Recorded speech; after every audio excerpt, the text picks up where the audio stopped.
नमस्कार, अनादि टीवी देख रहे हैं आप। मैं हूं आपके साथ ऋषिका गुप्ता। और चलिए बुलेटिन की शुरुआत करेंगे हरियाणा की खबरों के साथ। हरियाणा के मुख्यमंत्री नायब सिंह सैनी की अध्यक्षता में हुए माता मनसा देवी श्राइन बोर्ड की बैठक। इस बैठक में मुख्यमंत्री सैनी ने माता मनसा देवी मंदिर परिसर में चल रहे विकास कार्यों का रिव्यू किया और आगामी नवरात्रि को लेकर जरूरी इंतजामों की भी समीक्षा की। आपको बता दें कि माता मनसा देवी मंदिर पंचकूला में श्री माता मनसा देवी श्राइन बोर्ड कई विकास कार्य करा रहा है, जिनमें काशी विश्वनाथ कॉरिडोर की तर्ज पर मंदिर का विस्तार, शक्ति पथ का निर्माण, 108 फीट ऊंची हनुमान जी की मूर्ति वाली हनुमान वाटिका की स्थापना और एक मल्टी लेवल पार्किंग का निर्माण शामिल है। सीएम नायब सिंह सैनी ने बैठक में अधिकारियों से पहले और दूसरे फेज के पूर्ण हुए और चल रहे निर्माण कार्यों का अपडेट लिया। इसके अलावा बचे हुए कामों को जल्द से जल्द पूरा करने के निर्देश दिए। सीएम सैनी ने नवरात्रों की तैयारी को लेकर जानकारी ली और मंदिर में आने वाले श्रद्धालुओं की सुविधा का ध्यान रखने का निर्देश अधिकारियों को दिया।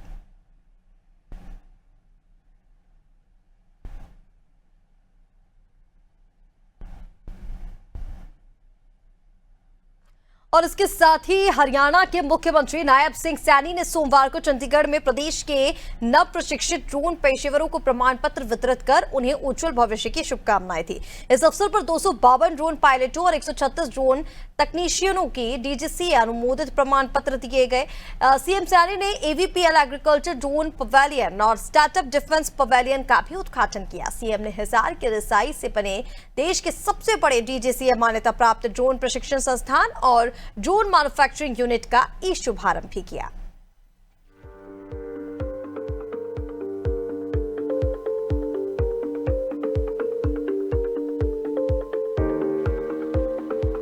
ये बहुत ही गर्व की बात है और मुझे ये जान करके भी अत्यंत हर्ष हो रहा है कि हमने 140 किसानों और युवाओं को प्रमाणित ड्रोन पायलट के रूप में प्रशिक्षित किया है।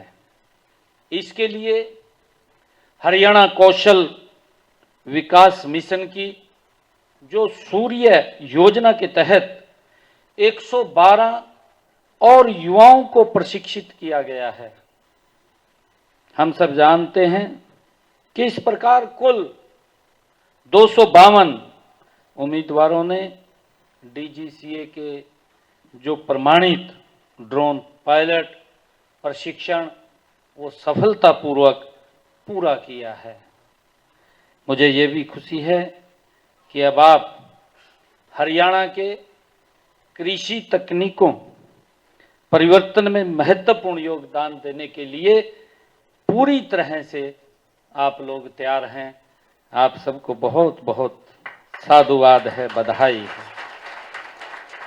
आज मुझे ये खुशी है कि हमारे जो डीजीसीए अनुमोदित ड्रोन प्रशिक्षण संस्थान के साथ साथ एक अत्याधुनिक ड्रोन विनिर्माण इकाई का ई शुभारंभ भी आज किया गया है। प्रमाण पत्र वितरण कार्यक्रम में मुख्यमंत्री नायब सिंह ने कहा कि हरियाणा सरकार युवाओं को नई तकनीकों और आधुनिक कौशल से सशक्त बनाने के लिए निरंतर कार्यरत है। हरियाणा के अलग अलग हिस्सों में 6 नए आरपीटीओ खोले गए हैं ताकि गांव-गांव में ड्रोन ट्रेनिंग आसानी से मिल सके। सीएम सैनी ने कहा कि हरियाणा के युवाओं में जबरदस्त क्षमता है कि वे ड्रोन टेक्नोलॉजी में आगे बढ़ें। आज भारत युवाओं के दम पर ही पीएम नरेंद्र मोदी जी की दिखाई राह पर चलते हुए 11वीं अर्थव्यवस्था से दुनिया की चौथी सबसे बड़ी अर्थव्यवस्था बना है।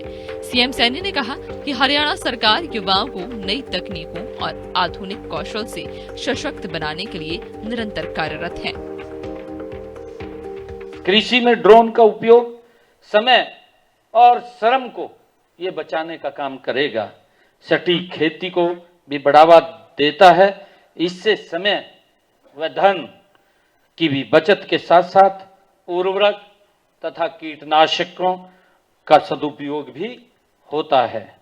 मुझे खुशी है कि एवीपीएल इंटरनेशनल ने इस दिशा में एक अनुकरणीय भूमिका निभाई है। इसके विराज नामक जो एवीपीएल ने विराज नामक डीजीसीए प्रमाणित कृषि ड्रोन में 10 लीटर स्प्रे टैंक की क्षमता है। यह दर्शाता है कि कृषि में कितने आगे हम बढ़ रहे हैं।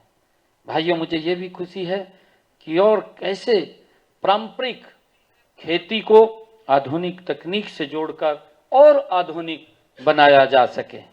साथियों, देश के यशस्वी प्रधानमंत्री आदरणीय नरेंद्र मोदी जी के कुशल मार्गदर्शन में हमारी डबल इंजन की सरकार नवाचार, स्टार्टअप और कौशल विकास को बढ़ावा देने के लिए प्रतिबद्ध है। इंडस्ट्रियलिस्टों को यह भी हमने बात किया था कि जितने स्टार्टअप खड़े हो सकें, जितने युवाओं को हम आगे बढ़ा सकें, वह हमारी सरकार आदरणीय मोदी जी का जो संकल्प है उसको हम पूरा कर सकें। कई स्टार्टअप्स ने हमें बताया कि हमने जीरो बजट से इसको शुरू किया है और आज लगभग हम कोई 10 करोड़, कोई 100 करोड़ इस टर्नओवर के ऊपर वो पहुंच गए हैं। ये हमारे युवा की वो मेहनत है, जिस मेहनत से कोई भी काम ऐसा नहीं है जो छोटा होता है। जब व्यक्ति मेहनत करता है तो वो आगे बढ़ जाता है, उसकी जो इच्छा होती है वो सब उसके आगे बौना पड़ जाती हैं। मित्रों, आज हम ग्लोबल विलेज की अवधारणा में जी रहे हैं। हम सब जानते हैं कि हमने प्रधानमंत्री जी का one earth, one family, one future का विचार पूरी तरह से ये प्रासंगिक है। हम सब जानते हैं दुनिया की दूरियां सिमट रही